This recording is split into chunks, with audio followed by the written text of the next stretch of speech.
Olá, paz e bem.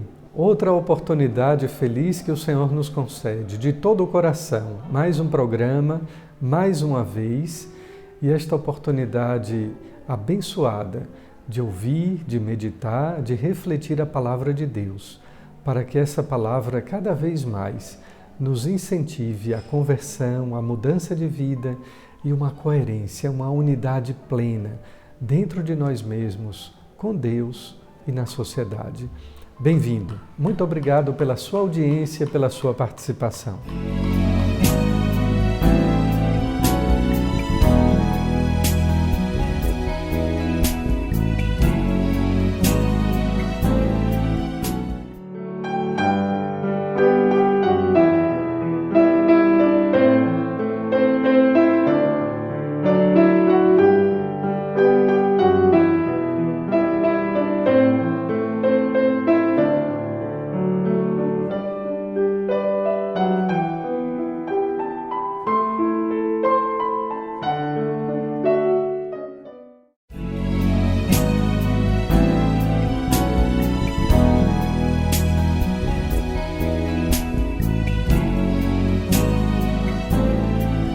Queridos irmãos, neste 26º domingo do tempo comum, a liturgia da palavra é muito bonita, como sempre, é palavra de Deus.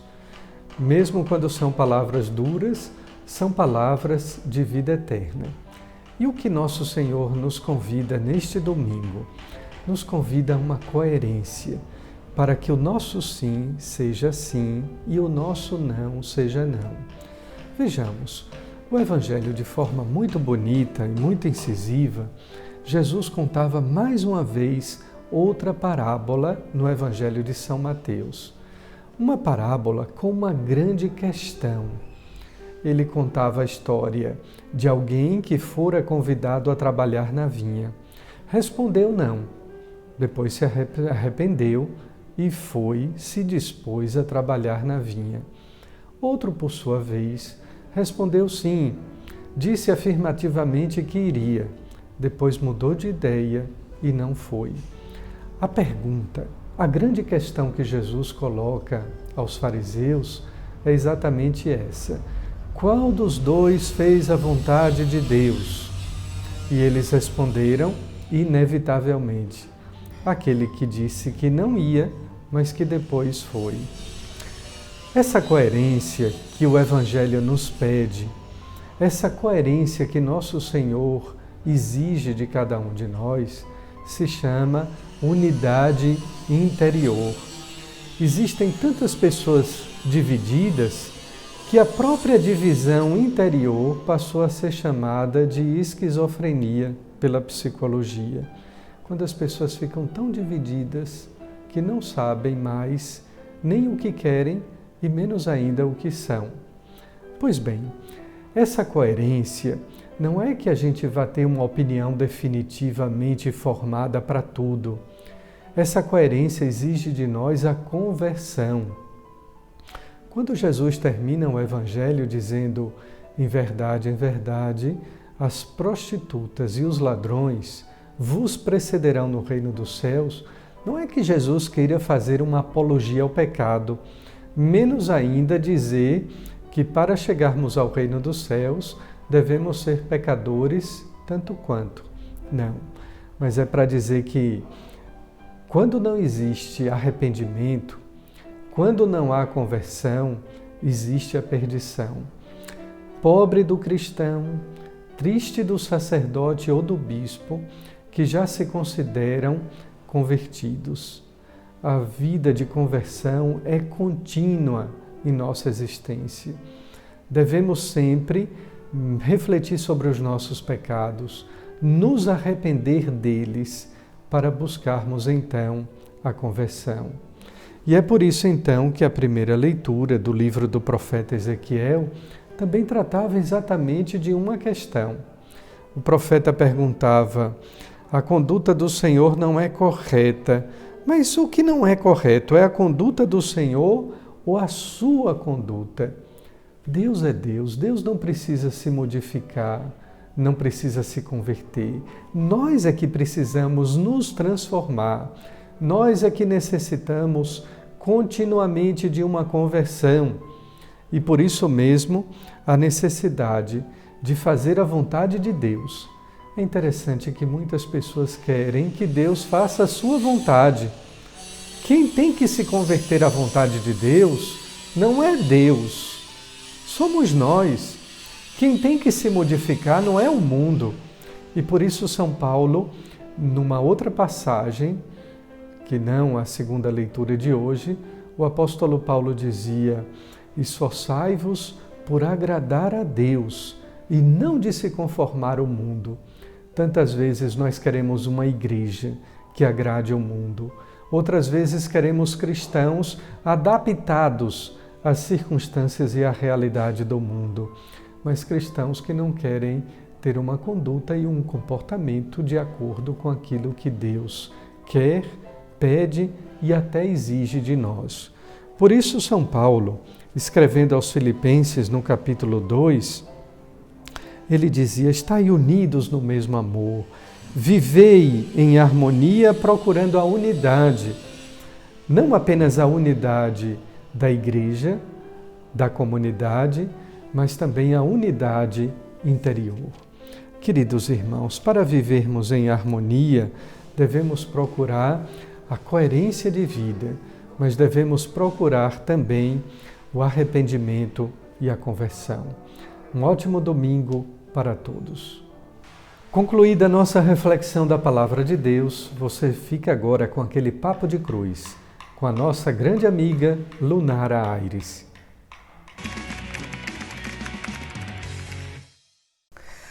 Oi, gente, tá começando mais um Papo de Cruz e antes de você acompanhar o quadro de hoje, eu quero pedir um favor a vocês. Nos ajudem a evangelizar, nos ajudem a levar a palavra de Deus ao número maior de pessoas que você conseguir. Curta, compartilhe e comente esse vídeo, ativa a notificação se você está assistindo pelo YouTube. Se você está assistindo pela TV, depois vai lá no canal do YouTube, copia o link, envia para o maior número de pessoas. Quem sabe não tem uma pessoa aí precisando ouvir, necessitando ouvir, ter a vida salva pelas palavras proferidas no nosso programa de hoje. Então, começando o Papo de Cruz agora, eu convido vocês a meditar junto comigo hoje no livro de Gálatas, no capítulo 2, a partir do versículo 20. Vamos lá?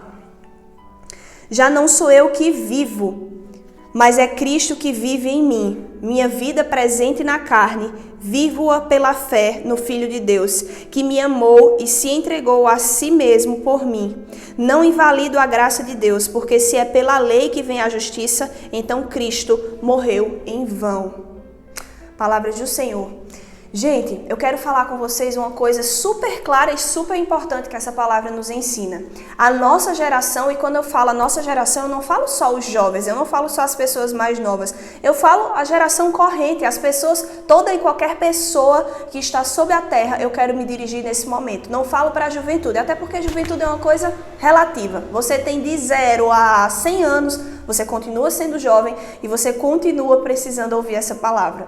O que é que eu falo? A nossa geração, ela tem uma reação instantânea. Ela gosta de reações instantâneas, ela gosta de reações imediatas. E por muitas vezes isso nos leva a viver uma realidade que é totalmente condicionada ao meu querer particular, ao meu achismo particular, ao meu egocentrismo. E isso está incorreto na vivência do Evangelho. Nós, enquanto cristãos, enquanto pessoas que entendem, sabem e confiam que a vontade de Deus é boa, perfeita e agradável para a nossa vida, precisamos aprender a consagrar a nossa vida, os nossos planos, a nossa vontade, as nossas expectativas a Deus. A gente precisa aprender a unir o nosso coração ao coração de Deus. Quando aqui dizem, já não sou eu que vivo, mas é Cristo quem vive em mim, é o sinal de que a vida, a presença viva de Cristo, o querer vivo de Cristo, o entendimento de que a vontade de Cristo é melhor do que a nossa, foi tão forte que naquele momento ele deixou de existir. A pessoa humana se anulou para que a pessoa de Cristo pudesse prevalecer nela. E isso é o convite que eu faço a você. Não pense que é impossível.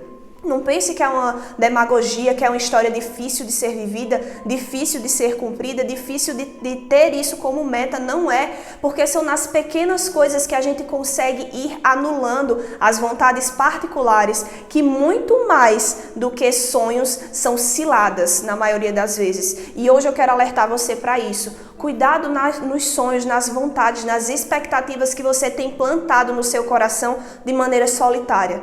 Você não precisa realizar suas coisas de maneira solitária e independente. Se você não quiser contar para as pessoas do mundo externo, as pessoas do mundo humano, tudo bem, você está correto e você tem direito de resguardar as suas expectativas. Mas se tem uma pessoa que você não pode privar de saber dos seus sonhos, dos seus desejos, das suas expectativas, é Deus. Essa pessoa é Deus, porque Ele está totalmente disposto e disponível a te ajudar a realizar tudo aquilo que for bom para a sua vivência, tudo aquilo que for vontade dele para o coração, para o seu coração, para a sua vida. Mas aí você pode perguntar: Lunara, mas eu vou precisar abrir mão da minha vontade, do meu sonho, do meu desejo para viver algo que Deus quer? A gente sabe que a vontade de Deus é boa, perfeita e agradável. Você por acaso acha ou você por acaso espera que a sua vontade, os seus sonhos e as suas metas sejam melhores do que a dele? Perfeitas como a dele? Se você espera isso, infelizmente eu preciso te dizer, isso é uma enganação. É uma enganação da sociedade que nos diz que nós podemos viver só, que nós podemos fazer tudo sozinhos, que nós não precisamos de Deus, que nós não precisamos das expectativas de Deus sobre a nossa vida. Isso é uma mentira. E eu estou aqui para tirar as escamas dos olhos de vocês e fazer vocês entenderem em nome do Evangelho, não pelo poder da minha palavra, mas pelo poder da presença viva de Jesus nessa palavra em Gálatas, no capítulo 2, no versículo 20, que nos mostra: é prazeroso ter a vida de Cristo em nós, é prazeroso abrir mão daquilo que era sonho nosso para viver o que é sonho de Deus. Quando passa o tempo, muitas vezes a gente segue um sonho nosso e quando passa o tempo a gente não está tão satisfeito. É como uma criança mimada que faz uma birra, faz um escândalo para ter algo, consegue... Poxa, não é tão bom, não era o que eu esperava, não era o que eu queria. Mas quando a gente tem uma vida alinhada com o coração de Deus, alinhado com os propósitos de Deus, a frustração não é uma palavra que faz parte do nosso cotidiano. A frustração, ela não é uma palavra que faz parte da nossa realidade em Deus. Óbvio, no mundo humano nós vamos ter decepções, nós vamos ter sim frustrações, mas se o seu coração está alinhado ao coração de Deus, você sabe lidar com todos os propósitos que Ele te apresenta para a tua vida. Então, alinha o teu coração com o coração de Deus, alinha as tuas vontades, os teus sonhos, as tuas expectativas e tenha o momento, a graça de poder dizer: já não sou eu que vivo, mas é Cristo quem vive em mim, a vontade dEle perfeita em mim. E você vai entender definitivamente o que é felicidade, o que é plenitude e confiança nas promessas de Deus. Então eu me despeço, peço mais uma vez que você curta, compartilhe, comente esse link para a gente poder espalhar o Evangelho a toda criatura realmente. Então me despeço aqui, até o próximo Papo de Cruz.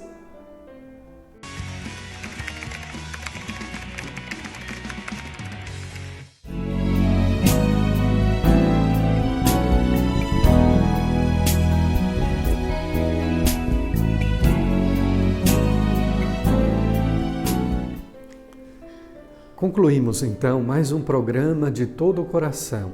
E de todo o coração queremos suplicar a Deus as suas bênçãos. Ou melhor, queremos também continuar pedindo o dom da saúde. Ainda vivemos o tempo da pandemia, apesar da reabertura do comércio e de tantas outras atividades. Mas recordemos sempre dos enfermos, dos que sofrem, dos que estão na linha de frente, das dores da humanidade em torno desta doença nova chamada Covid-19. Não é para insistir no negativo, no aspecto doloroso do sofrimento humano, mas é para interceder, para suplicar e para pedir o dom da saúde. Que Nossa Senhora das Dores, portanto, pelos merecimentos do seu Filho, que morreu na cruz e ressuscitou, nos conceda a bênção do Pai, do Filho e do Espírito Santo. Amém. Um bom final de semana, com as bênçãos de Deus e com a alegria da paz e do bem.